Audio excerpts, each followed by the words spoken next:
kasih dan pengorbanan Tuhan.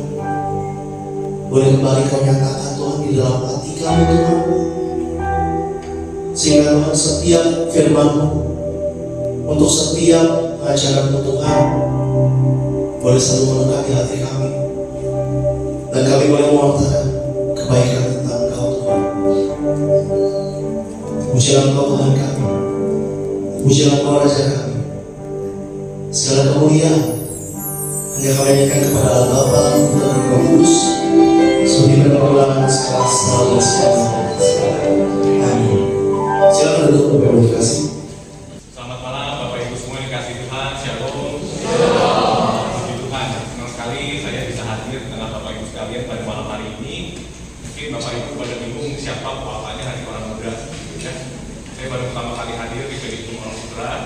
Lalu PDI Orang Mudanya saya sudah sering, mungkin nggak hitung dan pelajaran sini. Tapi untuk PDI umum ini saya baru pertama kali. Jadi mungkin Bapak Ibu banyak yang belum pernah lihat saya, yang di pengurus mungkin sudah pernah lihat beberapa kali seminar, gitu ya, rapat segala macamnya. Perkenalkan, nama saya Gary, Bapak Ibu semua. Saya berasal dari paroki MKK. Saya sudah menikah, usia pernikahan saya 10 tahun tahun ini. Anak saya 2, yang pertama usia 8 tahun dan yang kedua usianya 5 tahun. Saya sudah bekerja sebagai profesional, jadi tantangannya saat ini adalah bagi waktu antara keluarga, pekerjaan, dan juga pelayanan. Kalau pelayanan, saya pertama kali untuk PD seperti ini ketika saya kelas 3 SMP. Ada 3 SMP nggak sih? Nggak ada. 3 SMP saya hidup baru waktu itu SMA kelas 1 karena model tim katanya progres hari dulu waktu itu ya, masih SKB waktu itu.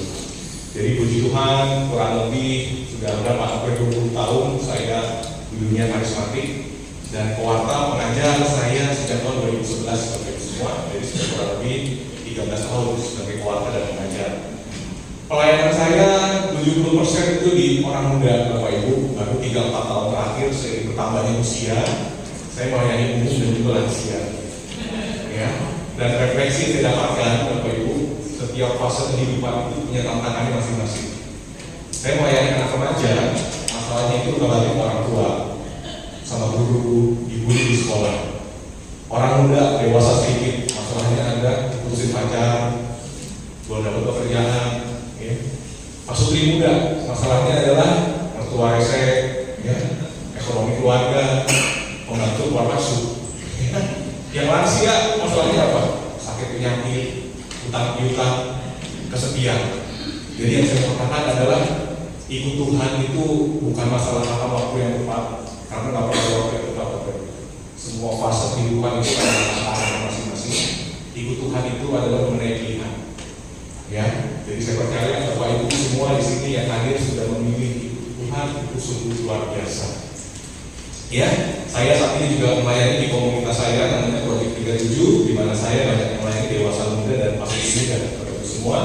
Dan saat ini juga di periode ini diberi kepercayaan untuk melayani sebagai koordinator kemudaan dari orang muda karismatik di Kusuma Agung Jakarta. Ya, untuk perkenalan dari saya, senang banget ketemu Bapak Ibu semua. Nanti mungkin kita bisa ngobrol lebih lanjut. Ya, tema malam hari ini saya dikontak sama Pak Gunawan. Itu adalah kasih karunia yang menyelamatkan. Izinkan saya mau sedikit tema PPT saya, yaitu contagious grace. Ya, bisa ditakutin Pak. Contagious itu artinya menular. Ya, grace itu kasih karunia. Sebagai anak-anak Tuhan, sebagai orang Kristiani, kita harus bisa menularkan kasih karunia yang sudah kita miliki. Ya, secara jasmani kita ini hidup di dunia, tumbuh menjadi dewasa, lalu at some point kita menikah dan kita berbuah punya anak. Itu secara jasmani Bapak Ibu semua. Secara rohani juga sama. Kita dituntut untuk bertumbuh. Dan semakin kita dewasa dalam pengenalan akan Tuhan, kita harus berbuah, menghasilkan buah yang baik.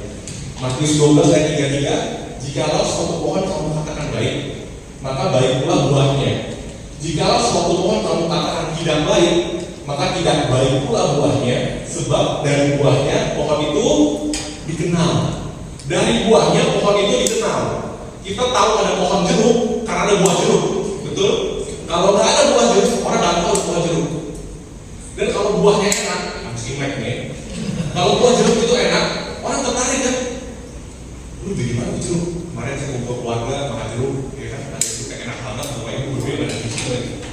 Wah, ini siapa yang ngasih? Dari mana? Oh, itu dari bank. Oh, ini beli di sana, di total, segala macam. Wah, besok juga mau beli kan? Datang ke rumah gua, beli jeruk yang manis. Ada lagi yang tanya, kalau tanam pohon jeruk gimana caranya sih? Kayaknya buat tahun depan tanam jeruk lagi yuk. Oh, mau tanam pohon jeruk karena buahnya enak. Bapak Ibu, dari buahnya lah sebuah pohon dikenal. Kalau buahnya enak, orang tertarik sama toko buahnya. Orang tertarik sama pohonnya. Tapi kalau buahnya nggak enak, orang nggak tertarik sama toko buahnya. Buah tak enak gimana? Misalnya begitu ya. Sama juga kita sebagai orang Kristiani, sebagai orang Katolik, Bapak Ibu semua, apakah kita sudah menghasilkan buah yang baik? Gila, itu Alek Rinaldi, orangnya baik banget, rendah hati, suka memberi, suka memaafkan. Orang mana tuh? Orang itu gereja Laurentius. Oh, Laurentius, orang Katolik top ya. Aktifnya di mana? Oh, PD hari Kamis malam. Wih, orang PD semuanya rendah hati, baik-baik. Yuk datangnya hari Kamis, rame nggak PD? Rame. Kalau kebalikannya, gila nih si Alek Rinaldi, jutek banget, dicari susah, kalau selalu dagang gila, ketemu jutek nggak pernah nyapa. Orang mana sih? Orang Katolik tuh, Laurentius. Aktifnya di mana dia? Oh PD, PD mana orangnya aneh-aneh. Rame nggak PD? Enggak, karena buahnya jelek. Orang nggak tertarik sama pohonnya. Sama juga Bapak Ibu semua dalam kehidupan kita. Inilah yang dinamakan dengan evangelisasi. Dari buahnya pohon itu dikenal. Nah, ciri-ciri orang yang sudah dewasa rohani itu salah satunya adalah mau berkorban, mau berbagi dengan orang lain, mau mengalah demi kepentingan bersama. Saya punya anak dua, masih kecil ya, 8 dan 5 tahun. Yang namanya anak kecil itu dasarnya udah pelit, Bapak Ibu. Dasarnya udah nggak bisa berbagi. Yang Cici, yang pertama, kalau dikasih mainan itu seringkali dia nggak mau main bareng sama adiknya, pelit dia. Yang kedua pasti kalau dikasih makanan, kalau disuruh bagi cicinya nggak mau, pelit, dasarnya pelit anak kecil. Tapi kalau diajarin baru dia mau berbagi. Cici ini pakai beli mainan, nanti pulang main sama Dede ya. Awalnya nggak mau, tapi makin diajarin karena makin mau. Oh akhirnya sekarang dia kalau beli mainan selalu ingat Dede. Sama juga Dedenya, Dede ini makanan dan itu sama Cici ya, masih kecil kebanyakan. Awalnya nggak mau, tapi diajarin dia akan mau. Tapi semua kalau kita saat ini udah berapa? 20, 30, 40, 50, tapi masih suka rebutan, nggak mau mengalah demi orang lain, mementingkan kepentingan sendiri, nggak beda sama di 85 tahun. Ya, dasarnya tuh orang kecil itu berbeda. Malam hari ini Tuhan menghendaki kita ayo untuk bisa membagikan rahmat kasih karunia, untuk mau mengalahkan ego, mengalahkan kepentingan diri sendiri untuk kepentingan orang lain. Kita baca sama-sama ya Bapak Ibu, 1, 2, 3. Jikalau seorang berkata, aku mengasihi Allah, dan ia membenci saudaranya, maka ia adalah pendusta. Karena barang siapa tidak mengasihi saudaranya yang dilihatnya, tidak mungkin mengasihi Allah yang tidak dilihatnya. Jelas firman Tuhan. Gak mungkin kita tidak mengasihi Allah kalau orang sesama yang kelihatan kita gak asing. Itu bullshit, Tuhan. Tuhan itu gak kelihatan. Yang kelihatan aja lu gak bisa kasih, gimana bisa lu bilang mengasihi Allah? Ya, Bapak Ibu semua, yang namanya kasih, cinta atau love itu sangat bernilai, ya, sangat bernilai. Di dunia ini, sesuatu yang bernilai itu yang paling banyak dibikin tiruan, benar nggak sih? Jam tangan yang mahal, Rolex, banyak nggak Rolex KW? Banyak. Ibu-ibu tas yang mahal, LV, Coach, Hermes, banyak nggak tiruannya? Banyak. Segala sesuatu yang berharga itu selalu banyak tiruannya. Kasih, cinta, love itu sangat berharga. Sehingga di dunia ini banyak yang bikin tiruannya. Sehingga kita sebagai manusia seringkali bingung membedakan ini kasih yang tulus atau ini kasih ada maunya. Contohnya apa? Desember kemarin ada teman saya di Kedua Kontek, dia baru lahiran. Bro, ya lu ingat gak sama si A, teman SD kita? Oh iya kenal dong. Ini tiba-tiba datang, mau datang mengucapin selamat, terus kasih Merry Christmas, mau datang, mau bawa hampers segala macam. Oh iya bagus dong, saya bilang. Dia sekarang kerja apa gitu? Oh gua nggak tahu. dia ahli asuransi.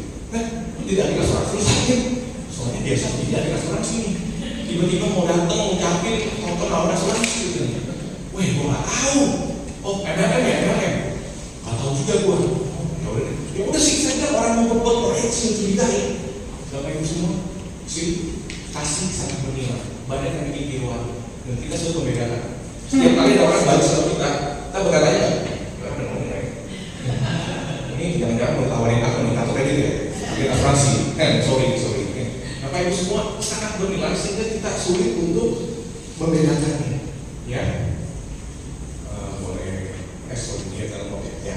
Allah menghendaki kita semua untuk saling mengasihi. Kita baca sama-sama lagi Bapak Ibu 1, 2, 3. Aku memberikan perintah baru kepada kamu, yaitu supaya kamu saling mengasihi sama seperti aku telah mengasihi. Demikian pula kamu harus saling mengasihi. Dengan demikian semua orang akan tahu bahwa kamu adalah murid-muridku, yaitu jika kamu saling mengasihi. Bapak Ibu, dengan demikian semua orang akan tahu bahwa kamu adalah murid-muridku, murid-murid Yesus, yaitu jika kamu saling mengasihi. Mengasihi itu adalah identitas dari murid-murid Yesus. Mengasihi adalah identitas dari orang Katolik, orang Kristen, pengikut Kristus. Ya, itu identitas kita. Jadi nggak heran, no wonder kalau iblis selalu berusaha melakukan segala cara supaya kita semua nggak bisa mengasihi. Karena iblis itu profesinya adalah, kerjaannya adalah supaya anak Tuhan itu nggak tersebar luas. Itu kerjaan dia kan. Jadi nggak heran manusia kita seringkali sulit untuk berbuat kasih. Seringkali manusia nggak bisa mengasihi dengan tulus. Kasih selalu ada maunya. Kenapa? Karena iblis lawan kita. Dia melakukan segala cara supaya kita nggak bisa mengasihi. Lu ngapain kasih dia uang? Lu juga susah kan hidup lu.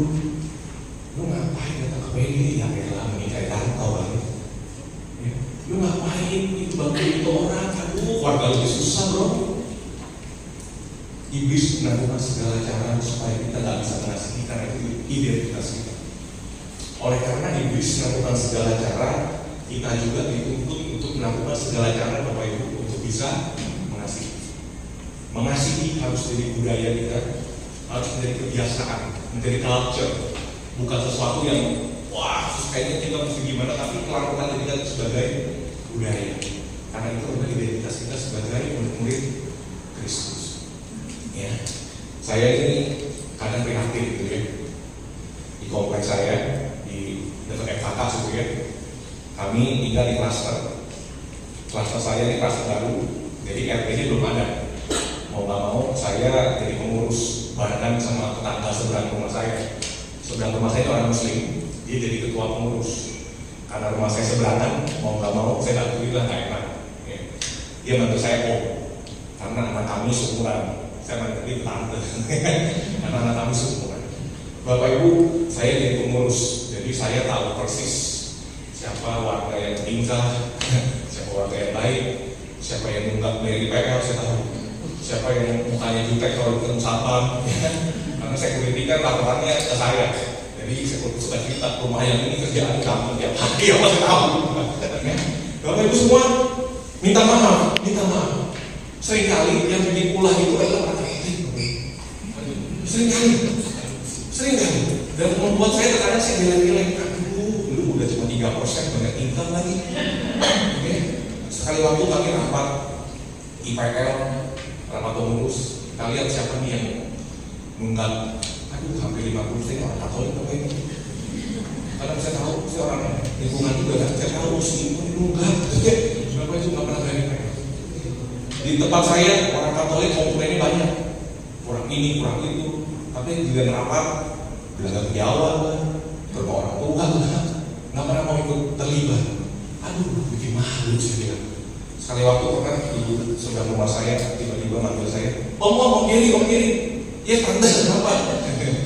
Om, itu tolong bantuin Om di gang 1 dia ribut. Dia bilang, dan bagi saya kenapa panggil gue? Siapa yang ribut? Itu Om, kayaknya Om kenal deh. Om pernah ngobrol bareng sama dia. Itu ribut. Katanya, ya udah saya datang kan dari sana saya lihat bener. Yang berantem nih orang selingkuhan. berselingkuhan dan berantem kenapa karena satu lagi renovasi rumah.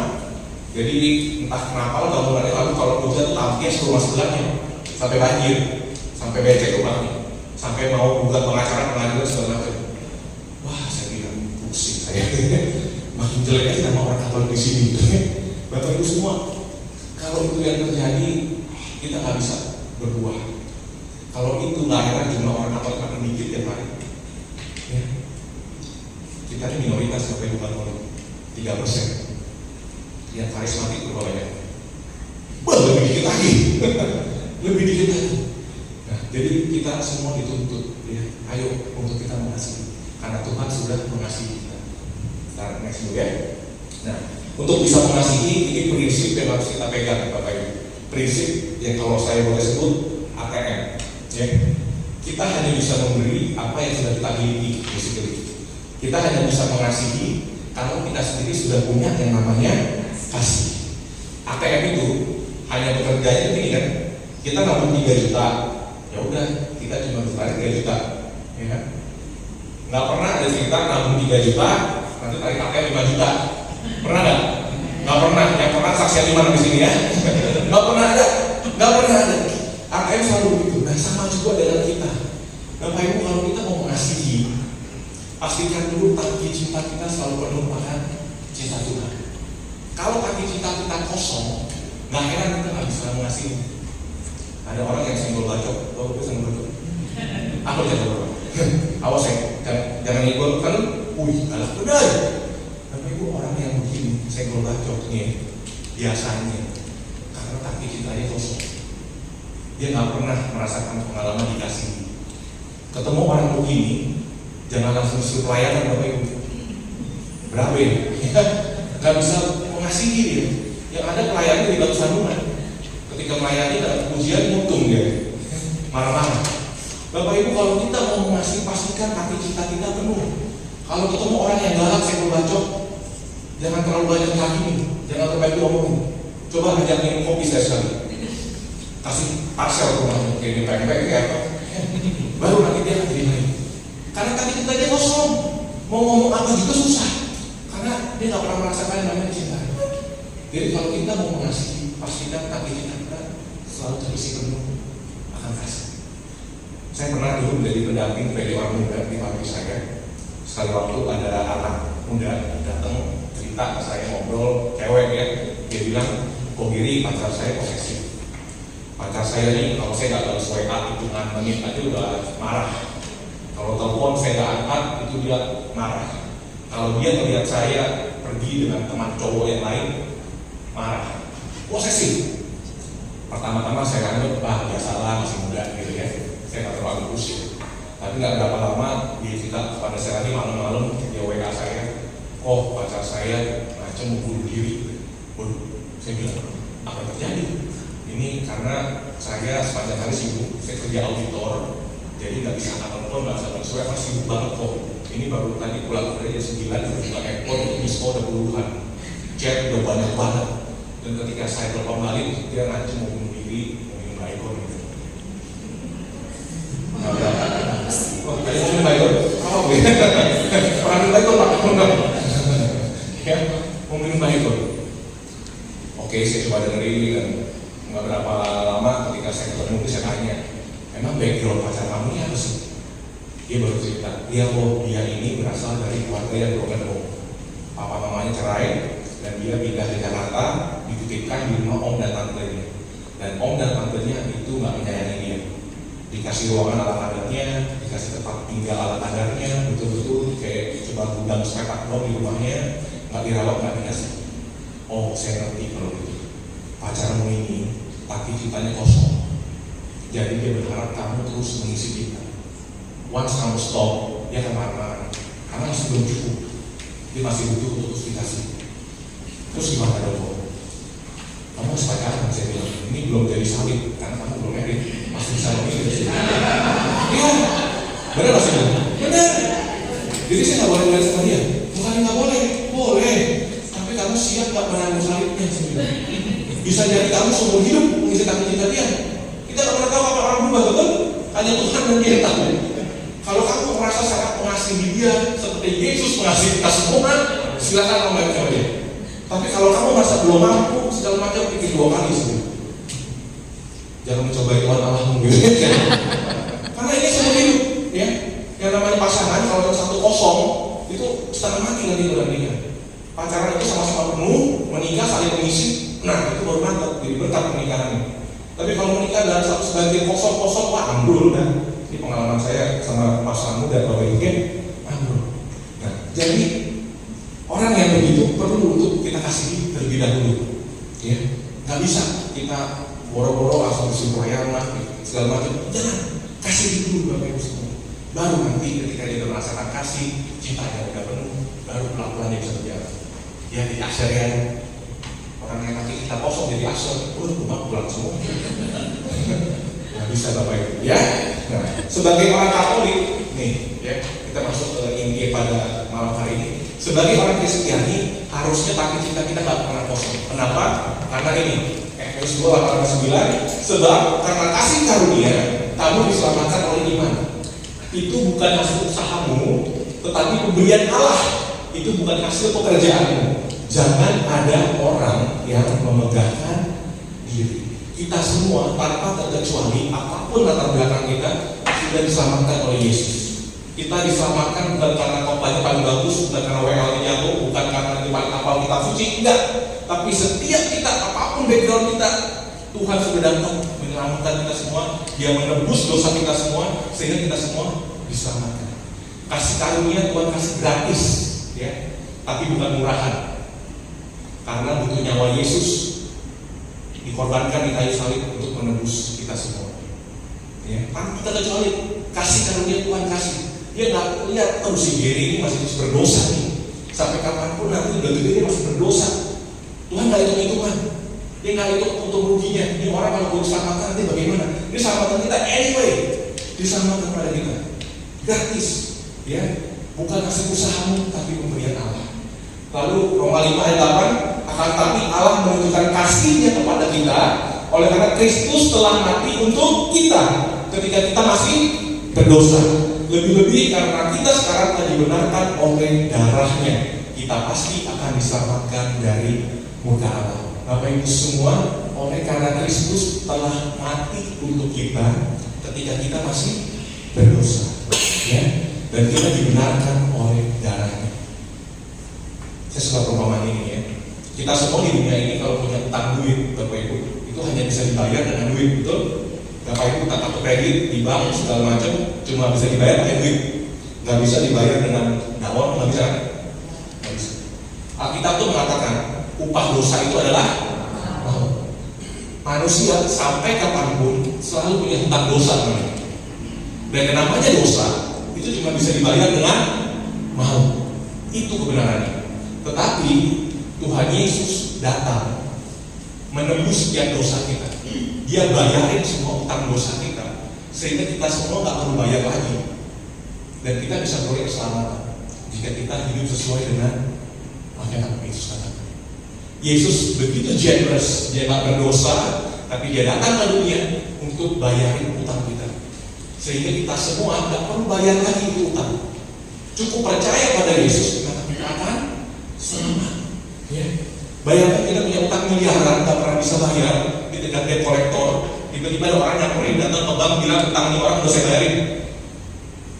Kira-kira reaksinya gimana orang? Wah, kamu siapa kan? Kalau bisa sepatu kita rejeki tiap hari segala macam kita perlu, oh terima kasih. Nah sekarang kalau Yesus sudah melakukan itu buat kita semua, Bapak Ibu, masa iya hari ini kita nggak mau melakukan apa yang menjadi perintah? Masa iya kita nggak mau hidup sesuai dengan firman? Masa iya kita masih mau membuat dia kecewa? Padahal dia sudah memberikan kita keselamatan yang sungguh-sungguh aman. Sekali waktu saya pernah makan di restoran sama istri saya, sama anak saya, sama bapak saya bawa. Lalu tiba-tiba di meja sebelah datang om tetangga datang, namanya Om Hengki. Ada yang namanya Hengki nggak sih? Nggak ada ya. Yang namanya Hengki biasa baik-baik orang. Om Hengki datang, dia nyapa saya, dia, Om makan ya, makan. Gak berapa lama si Om Hengki keluar duluan, dia ke kasir, dia nyamperin saya. Dia udah Om bayarin ya, kamu jangan bayar lagi nanti. Seneng nggak Bapak Ibu? seneng, woi om, terima kasih banyak ya om, terima kasih thank you om. Oh dibayarin. Saya kelar makan, kan udah dibayarin kan? Saya langsung keluar dong. Tiba-tiba waiter yang beri saya, Pak, maaf, bayar dulu Pak, kasih sebelah sana. Apa yang saya lakukan? Saya bilang, Bang, tadi bapak yang meja ini bilang, saya udah dibayarin. Coba cek lagi. Ya cek ke kasir, dia bilang, benar, oh ya Pak, betul udah dibayar, mohon maaf Pak, kesalahan. Bapak itu, semua datang maksud tadi. Om Hengki ini adalah Yesus. Dia bilang, lu udah berbayar. Waiter, ini iblis yang membuat kita seolah-olah belum dibayar. Iblis memutarbalikkan fakta sehingga membuat kita kadang-kadang berpikir udah dibayarin dong ya. Padahal udah dibayarin sama Yesus. Tapi godaan dunia, iblis tadi kerjaannya membuat kita tertipu daya, membuat kita mikir lagi, membuat kita merasa belum pernah dibayar. Oh iya ya, udah dibayar dong ya. Oh iya belum ya. Bapak Ibu, saya kenal sama Om Hengki. Dia orangnya baik. Ya, dia tetangga saya, orangnya emang suka supel, suka praktik minuman itu kalau lagi ngumpul. Jadi kalau ketika dia bilang dia udah bayarin, saya percaya. Karena saya kenal Om Hengki, saya tahu orang waiter. Maaf, sudah dibayarin itu juga sekali. Bapak Ibu, kalau kita nggak kenal Yesus, kita akan dengan mudahnya kena serangan iblis. Ketika iblis bilang, udah dibayarin, ya akan dibudaya. Tapi kalau kita kenal Yesus, kita kenal firman Tuhan, kita bisa counter iblisnya. Sorry, baru dibayar. Bapak Ibu, iman timbul dari pendengaran akan firman Tuhan. Jadi kita harus belajar firman Tuhan, kita kenal Yesus, baru kita bisa meng-counter serangan iblis. Kalau kita nggak kenal Yesus, kita ikut jerat iblis, apa yang kita lakukan? Kalau saya nggak kenal Om Hengki, saya ikutin waiter harus membayar lagi. Artinya apa? Rugi, benar nggak? Rugi. Padahal anak Tuhan udah nggak rugi lagi karena Yesus sudah mengasihi kita semua. Cuma karena kita nggak kenal Yesus, cuma karena kita nggak pernah baca firman Tuhan. Orang Katolik Alkitabnya masih lengket-lengket biasanya, sehingga membuat kita seolah-olah itu belum dibayar. Ya, rugi Bapak Ibu. Padahal Yesus sudah mau menyelamatkan kita. Dia disalibkan untuk saya dan Bapak Ibu semua. Ya, next. Nah, grace anatomy, kasih karunia itu asal katanya grace, bahasa Inggrisnya. Artinya apa? Undeserved favor. Kita nggak pernah layak. Kita nggak pernah layak. Cuma karena kasih karunia Tuhan kasih kita. Grace itu berasal dari kata karis. Kita pengen karismatik, Bapak Ibu. Karismatik itu artinya apa? Reflected in life. Kasih karunia bersifat ilahi, sehingga nggak bisa berhenti sampai dalam kehidupan kita, tapi juga terreflect dalam kehidupan dan membuat orang-orang sekitar kita melihat kebesaran Tuhan. Orang karismatik jangan cuma bahasa roh paling kenceng Bapak Ibu, tapi harus terreflect dalam kehidupan kita. Harus orang-orang kanan kiri melihat, wah sampai jempol. Kasihnya, mau memberi, mau mengasihi, mau murah senang dan segala macamnya. Itu top Bapak Ibu. Itulah artinya karismatik reflected in life. Gak cuma berhenti sampai di kita doang. Ya. Kita semua sudah penuh akan tangki cinta Tuhan. Yesus sudah disalib, sehingga harusnya tangki cinta kita penuh terus. Ya, dan kita harus bisa bagikan itu kepada orang sekitar kita. Bagaimana caranya? How to generate a contagious grace? Yang pertama Bapak Ibu, looking at our circumstances through the eyes of grace. Kadang-kadang kita sulit untuk mengasihi, betul ya? Sulit. Ya, ini cara-caranya. Yang pertama, gunakan kacamata kasih karunia untuk mengasihi. Seperti Yesus melihat kita, dia nggak memandang dulu dosa kita berapa banyak, nantinya anak kita apa kalau udah gede, enggak. Tapi karena kasih karunia dia melihat kita diselamatkan. Kita pun kalau mengasihi orang harus pakai kacamata kasih karunia. Jangan lihat nih orang udah brengsek sama Tuhan, nih orang temannya banyak, apa musuhnya banyak, wah gak bisa dikasih. Tapi gunakan kacamata kasih karunia. Contohnya apa? Saya pernah dulu ketika awal-awal kerja, saya jadi sales seperti itu. Jadi sales, dan tugas saya pertama kali oleh atasan saya itu bukan cari omset, tapi diminta untuk nagih utang. Ya, karena ada satu customer utang nggak bayar, dan banyak sales yang udah berapa kali nagih itu nggak berhasil. Atasan saya bilang, lu kan lagi merayakan anak PD, biasa kan sabar sama orang, lagi utang ya, tolong bantu. Wah, lagi utang utang Bapak Ibu. Oke, namanya baru kerja kan, mau ngomong apa atasan. Setagih utang Bapak Ibu, saya datang ke tokonya. Wih, bener, galak. Itu kongko udah umur 60-an, udah agak tua. Saya datang pertama kali, karyawannya terima saya, ya saya diri dari PT ini, mau ketemu sama ini. Oh nggak bisa, PT ini nggak bisa ketemu lagi. Udah, melanjutkan kan? Nggak, saya pulang. Diusir. Saya pulang. Nggak berapa lama kemudian, coba lagi dong, saya datang lagi ke sana. Ada konya, oh mau ngapain teman-teman? Karena pulang, diusir lagi. Saya pulang lagi, wah ini nggak berhasil, ini saya bilang. Saya coba mencari tahu latar belakang ini engkau ini apa sih? Saya tanya ke sales-sales yang dulu udah pernah pegang engkau ini kan, ini orang backgroundnya apa, segala macam. Saya tanya, ini si engkau punya toko udah berapa lama? Saya tanya, oh udah lama, udah nikah belum? Saya tanya. Nah itu bro masalahnya, dia udah nikah tapi cerai, katanya. Anaknya dibawa sama istrinya, sehingga sekarang dia sendiri di sana jaga tokonya sejari nggak ada kesibukan lain. Oh, oke, saya mulai nangkep. Besokannya saya mencoba datang tapi dengan persiapan. Saya beli bakpao, biasa ngomong umur 60-an udah bakpao. Saya beli bakpao, isi satu lusin 12 tuh. Saya datang, saya ke toko lagi nggak mau ketemu dengan ini biasa, nggak ada. Nah, ini bentar saya mau nganterin bakpao. Oh, sebentar. Sebentar. Si mbaknya ke dalam, oh ya, oh disuruh masuk. Wih, kemajuan. Disuruh masuk. Oh iya saya masuk. Terus saya bilang, oh ya ini ada bakpao. Saya doyan bakpao ini, semoga kau suka. Udah saya mau beli lagi. Saya nggak mau banyak ngomong. Ya thank you ya bos, kalau mau mampir nganterin bakpao doang. Saya bilang, oh masih duduk. Suruh duduk. Saya duduk aja. Minggu, saya bingung mau ngomong apa kan? Dia tanya, udah berapa lama kerja di sini? Oh iya, udah sekian bulan kok. Oh, wah, kemajuan. Sampai itu saya tanya, saya cuma tanya 2 pertanyaan. Kok udah berapa lama tokonya buka? Dia mau 1 jam. Toko saya begini. Oh, bisnis bagus kok. Oh, begini. Dia cerita semuanya. Dia cerita semua istrinya ninggalin dia lah, anaknya dibawa. Itu dari jam 2 sampai jam 5 sore. Dia cerita. Saya cuma modal bakpao sama kopi doang. Lalu ketika saya mau pulang jam 5 kan, Pak, sorry kok saya pulang dulu ya. Ini. Oh ya udah, utang udah bayar ya. Utang udah bayar. Senang nggak Bapak Ibu? Wah, puji Tuhan. Saya bilang, Bapak Ibu, looking at our circumstances with eyes of grace. Gunakan kata-kata kasih karunia untuk melihat orang.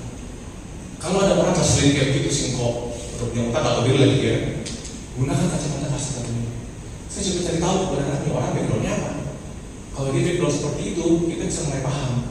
Oh ini orang kesepian. Ini orang nggak pernah dikasih kita. Ini orang nggak pernah ada yang ngobrol. Mungkin karena saya masih muda, dia anggap saya anaknya kan. Jadi dia berani. Bapak Ibu gunakan kacamata kasih karunia untuk kalau kita mau mengasihi. Di mana-mana. Ketua lingkungan ada yang sharing sama saya, umatnya ngeselin. Saya bilang, saya tanya backgroundnya apa Pak? Cari tahu dulu gitu. Jangan diselidiki dulu itu saya bilang.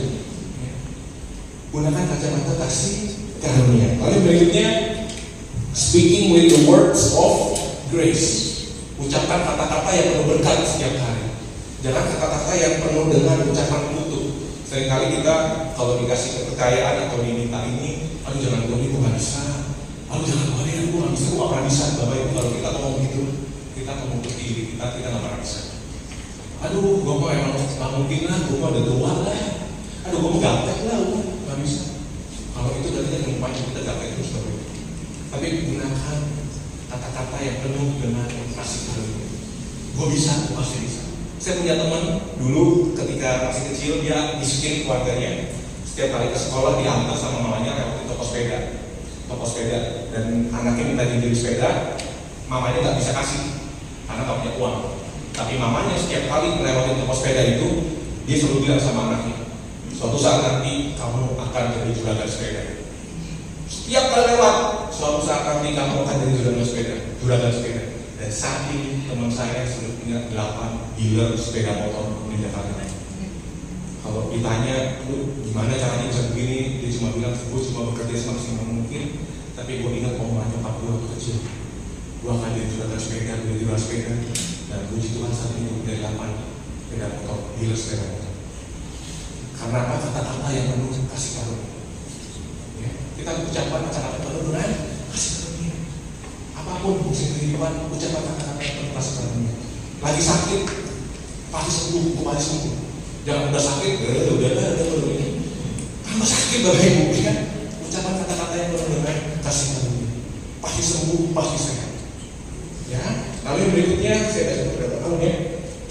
Doing gracious deeds, lakukan perbuatan baik, ya. Seperti apa? Menerima orang lain apa adanya, ya. Meskipun dia menyebalkan, susah nggak? Susah lah. Kalau orang baik baru kita gampang, betul? Mengampuni orang lain terlepas seberapa sering dia berbuat salah. Mengampuni, Bapak Ibu, kalau Tuhan bilang mengampuni, itu karena Tuhan tahu. Kalau kita dendam sama orang, itu seperti kita minum racun, tapi kita berharap dia ingati. Padahal kalau kita dendam, kita yang dying from inside. Kita nggak akan bisa melangkah maju dalam kehidupan ini, karena kita masih punya dendam. Tuhan suruh ampuni, bukan dia nggak tahu rasa sakit itu dari sakitnya dari ibu, dia tahu. Tapi kalau kita nggak mengampuni, kita yang pelan-pelan dying from inside, dan hidup kita nggak pernah bebas lagi, karena kita masih punya dendam sama orang. Makanya Tuhan bilang ampuni, ya. Mengampuni orang lain terlepas seberapa sering dia berbuat salah. Memberi bantuan kepada orang yang kita sebel, memberi senyum kepada orang yang membenci kita. Susah nggak? Susah. Tapi Tuhan bilang kalau kau ditampar pipi kanan, kasih pipi kiri. Nggak relevan bro. Bapak Ibu, di perumahan saya, ini ceritanya perumahan saya gitu ya. Tetangga sebelah saya tuh ada satu cici ketika saya baru pindah rumah, karena saya kan pengantin baru, saya baru pindah rumah tahun 2014. Ini di sebelah rumah nih nggak pernah mau menatap muka dengan saya, gitu. Dan istri saya selalu buang muka, karena rumah kami klaster nggak ada pagar, jadi kalau di garasi kan dekat jaraknya. Setiap kali kami mau berpapasan dia selalu buang muka. Setiap kali kalau saya baru turun dari mobil, dia kebetulan di teras dia masuk, berat dia masuk. Dan sebaliknya kalau saya lagi di teras, dia mau masuk mobil, dia tunggu saya dulu masuk, baru dia mau masuk. Saya bilang ini ada salah apa ya? Saya tanya sama istri saya kan. Istri mana tanya, nah, udah ada salah apa mancis lah jadi. Kok ini nggak pernah menyapa kita ya? Padahal kita pasti baik mau muslim duluan. Nggak tahu katanya. Ada juga sebetulnya pembantu dia tuh kalau buang sampah tuh di tempat sampah kita katanya, bukan di tempat sampah dia. Oh, wah itu berlangsung selama beberapa bulan, itu kunci masih aja begitu Bapak Ibu. Singkat cerita masa-masa Natal, karena saya pendatang baru, saya inisiatif mau kasih hampers ke ketua lingkungan sama ke beberapa warga yang ada di sekitar lah, rumah kanan kiri saya kasih. Ketika saya nganterin rumah dia, saya ketok pintunya kan, ketok, yang buka langsung Ci. Ketika dia buka dia kaget, gitu ya. Ci dari sebelah, dari Christmas ke video ya Ci, thank you dari Gary sama Natania. Saya bilang, udah saya bilang.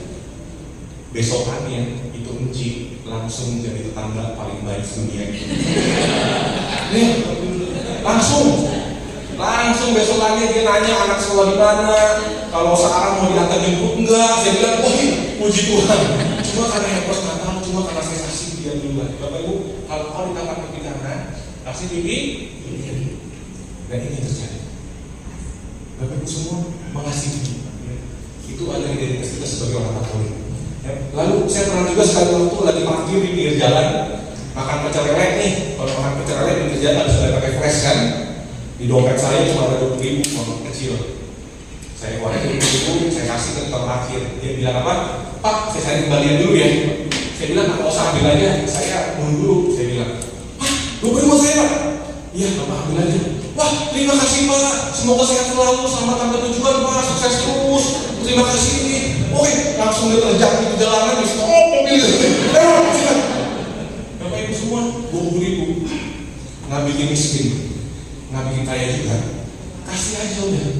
Dan itu membuat orang sukacitanya sangat luar biasa. Pertama kalinya saya didoain untuk tukang parkir, karena kasih 20.000. Kalau Tuhan bilang lebih bahagia memberi daripada menerima, oh ini sih lebih bahagia memberi. Ya, jadi lakukan perbuatan baik. Yang terakhir, living by grace in community. Bapak Ibu, ini kita baca sama-sama yang bisa 4 ayat 33 1 2 3. Dan dengan kuasa yang besar, rasul-rasul memberi kesaksian tentang kebangkitan Tuhan Yesus, dan mereka semua hidup dalam kasih karunia yang melimpah-limpah.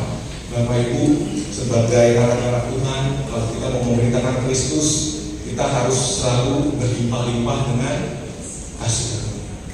Hiduplah dalam komunitas yang baik, hidup dalam komunitas yang sehat, supaya kita terus berlimpah-limpah dalam kasih karunia, supaya kita bisa memberikan kasih kepada orang lain dimanapun kita berada. Nggak usah pikirin yang achievement Bapak Ibu ya. Cuma hal simpel aja keseharian kita. Bagaimana perlakuan kita sama pembantu rumah tangga, bagaimana perlakuan kita ke tukang parkir, bagaimana perlakuan kita sama tetangga dan segala macamnya. Itu sudah menunjukkan kita ini seperti apa orang. Jangan sampai orang melihat orang Katolik kita disumpah selapain Bapak Ibu. Orang Katolik depresi semua. Lagi PKL nggak pernah mau bayar, misalnya gitu. Aduh Bapak ini bukan jutek banget. Kalau dikasih apa?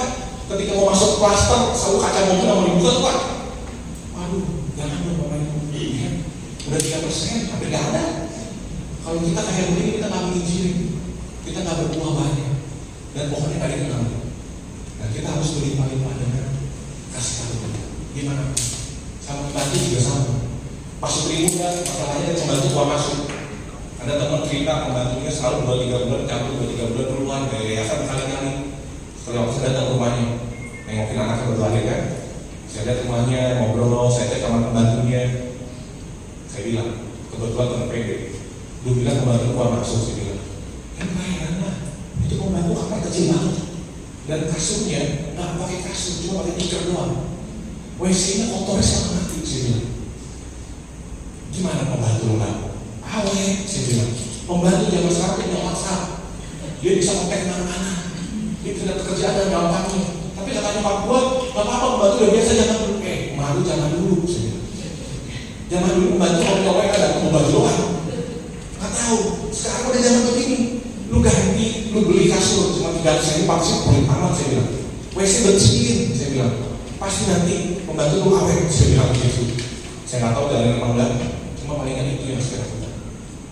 Bagaimana reaksi kita sama sesama di kantor, teman kerja, sama staf di kantor, kita nggak nahan gaji, kita gaji apa yang masih mereka dapatkan, itu udah jadi contoh, kita menjadi berkat bagi orang lain.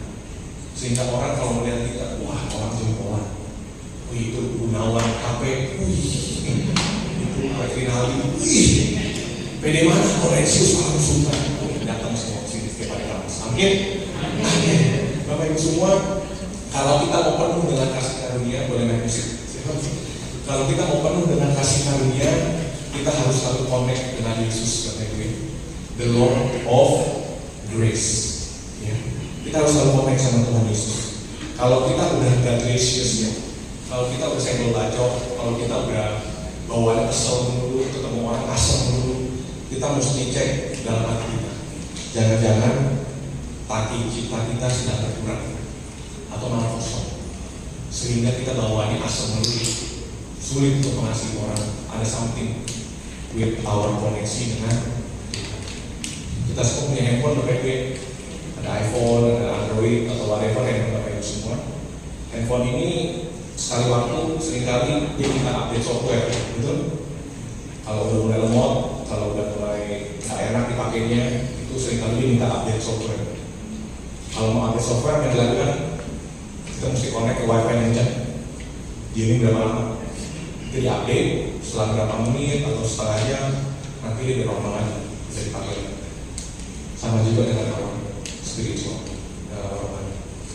Kalau udah nggak gracious, kalau udah susah mengasihi orang, kalau bawaannya marah-marah dulu, cek kalau koneksi dengan Yesus. Ambil waktu sebentar, jangan pelayanan dulu, jangan. Ambil waktu dengan Tuhan, connect ke WiFi yang kencang, connect dengan Tuhan yang kencang. Bapak Ibu bisa berdoa, bisa PW di rumah sendiri, adorasi, atau ikut retret, apalah gereja kita banyak acara. Ikut, ambil waktu yang Tuhan dan isi lagi hati kita. Baru setelah kita bisa mengasihi orang. Ya, itu kalau kita mau menjadi berkat bagi orang lain. Itu kalau kita mau membalas kasih karunia Tuhan yang sudah begitu besar untuk kita semua. Dia mati bukan mati konyol, Bapak Ibu, tapi dia mati untuk keselamatan kita, dan tugas kita adalah menyampaikan kabar baik kepada semua orang. Dari teladan, dari murid Yesus. Yesus mencari fans, tapi Yesus mencari disciple. Apa itu disciple? Murid.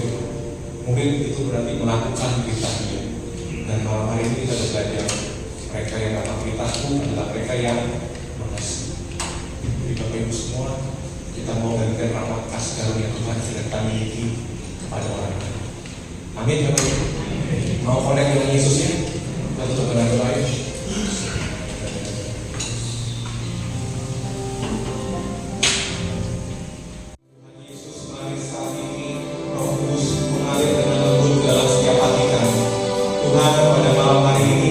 Belajar kebenaran firman Tuhan. Kami punya Yesus yang sungguh luar biasa, Yesus yang sudah menebus kami semua tanpa memandang dosa kita, tanpa memandang kita bisa jadi apa. Kami selalu berdosa, kami masih hidup dalam kedagingan, kami sering mengecewakan Tuhan. Bapa, pada malam hari ini kami percaya Kau datang melawat setiap kami. Tuhan, Kau masuk dalam hati kami yang paling dalam Tuhan.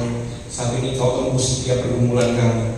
Jika masih ada kekerasan hati Tuhan, jika seringkali kami mengecewakan-Mu, jika mungkin saat ini hati cinta kami kosong Tuhan, jika seringkali kami tidak mengasihi sesama kami masih mengecewakan Kau. Bapa, pada malam hari ini hamba berdoa, saat ini Kau lihat isi setiap hati cinta kami Tuhan. Kau mengisi mengalir dengan lembut dalam hati kami, mampukan kami untuk menjadi perpanjangan kasih karunia Tuhan dalam kehidupan ini. Jika kami sulit untuk mengasihi Tuhan, mari penuhi kami dengan cinta kasih-Mu. Jika kami masih sulit mengampuni saat ini, kami masih dendam, kami masih mengingat kesalahan orang, pada malam hari ini Tuhan, rahmat pengampunan boleh turun dalam hati kami. Kami mau hidup bebas, melangkah ke depan, melihat kemuliaan Tuhan dalam hidup ini. Tuhan yang tuntun kami, berikan kami rahmat untuk boleh mengampuni. Tuhan Yesus, mari Tuhan, Kau angkat setiap belenggu kami, setiap penghalang kami untuk bisa mengasihi orang lain. Bapa, isi terus hati kami, penuhi kami dengan cinta. Biarlah kami boleh terus berlimpah-limpah dengan kasih karunia dalam kehidupan ini, dan kami boleh menjadi berkat bagi banyak orang. Kami mau berbuah baik. Kami gak mau seperti roti yang ditebang dan dibuang, tapi kami mau menghasilkan buah yang manis, bukan untuk uang gagal kami, tapi biarkan Yesus dipermuliakan, biar semakin banyak orang boleh melihat kami dan menjadi pengikut Tuhan, karena Engkau sudah terlebih dahulu mencintai kami. Bapak, terima kasih pada malam hari ini Bapak saya berbicara, dan biarlah setiap firman kita bukan ini gak sia-sia Tuhan, tapi boleh bertumbuh subur dalam kehidupan kami. Terima kasih Tuhan, doa kami pada malam hari ini jauh dari sempurna, jauh dari indah, tapi kami naikkan semuanya ke dalam satu nama Tuhan kami, Yesus Kristus yang hidup dan berkuasa kini dan sepanjang segala masa. Amin. Terima kasih Bapak Ibu semua.